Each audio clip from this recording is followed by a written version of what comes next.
Kasih karunia dan damai sejahtera Allah Bapa kita dan anaknya Tuhan Yesus Kristus menyertai saudara. Amin. Shalom saudara yang terkasih, di dalam nama Tuhan Yesus Kristus senang bisa menyapa saudara di tempat saudara berada hari ini. Dalam dimensi yang berbeda tetapi dalam dunia yang sama.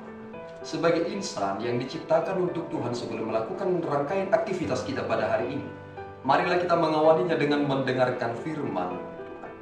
Ayat renungan kita pada hari ini, hari Rabu tanggal 26 Juni 2024, diambil dari Mazmur 23 ayat 4. Demikian bunyinya. Sekalipun aku berjalan dalam lembah kekelaman, aku tidak takut bahaya, sebab Engkau besertaku. Gadamu dan tongkatmu, itulah yang menghibur aku. Demikian bunyinya. Amin. Saudara yang terkasih di dalam nama Tuhan Yesus Kristus, apakah saudara merasa berkecil hati ketika saudara dikatakan sebagai domba? Ternyata kita ingin belajar dari prinsip hidupnya. Domba menjadi binatang yang sulit untuk dicuri oleh orang tertentu hanya menggunakan suara. Dia hanya mengikuti suara dari gembalanya. Tetapi ada kerentanan dalam diri domba tersebut. Jika ia jauh dari kawanannya karena ia harus makan rumput, dia tidak memiliki penciuman yang tajam seperti seekor anjing untuk kembali ke tempat ia semula. Itu mengapa dia harus mendengarkan suara gembalanya, dan suara itulah yang menuntun dia kembali ke tempatnya. Hal yang kita ingin pikirkan dari nats hari ini, dari ayat yang keempat, adalah tentang arti kebahagiaan hidup.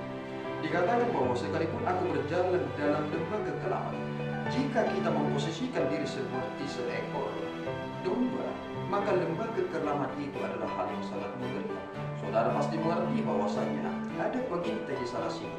Dalam kitab Petrus dikatakan bahwasanya iblis itu mengaum seperti singa yang mencari mangsanya.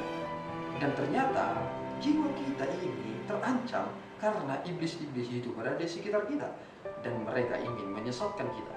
Tetapi ada satu hal yang menghibur domba itu. Ketika dia melihat tongkat dari gembalanya, maka ia terhibur. Mengapa demikian?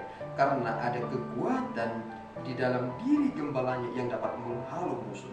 Pertanyaannya adalah, apakah saudara melihat bahwasanya tongkat itu mengarahkan domba itu sekaligus melindungi? Dan apakah saudara menyadari satu hal, bahwa firman Tuhan itu adalah sumber dari kebahagiaan diri saudara? Saudara akan kembali berputar dalam pertobatan karena firman yang saudara terima. Saudara akan dihiburkan hatinya karena firman yang saudara terima. Dan di dalam firman itulah kita mengerti tentang arti potensi, bahwasanya kita menjadi manusia yang diberdayakan karena firman Tuhan yang kita terima.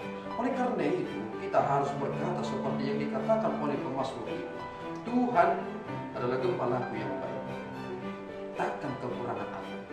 Jika Allah telah bersama dengan aku, maka inilah kebahagiaan. Immanuel, Allah beserta dengan kita. Inilah pertanda bahwa kebahagiaan kita telah lengkap dan sempurna. Tuhan Yesus memberkati kita. Ya Tuhan, kami bersyukur atas berkat-Mu. Terima kasih Bapa atas firman-Mu yang menolong kami dan menuntun kami. Kami harus menjalani hari-hari kami dimanapun dan kapanpun. Tetapi kami berbahagia karena Engkau berserta dengan kami. Kami serahkan tubuh, jiwa, dan roh kami karena Engkau yang memiliki kami. Dan Engkaulah gembala kami yang sesungguhnya. Engkau adalah Raja semesta alam. Terpuji Engkau Bapa. Di dalam Yesus kami telah berdoa dan mengucap syukur. Anugerah Tuhan kita Yesus Kristus, kasih setia Allah Bapa, dan persekutuan Roh Kudus menyertai saudara. Amin.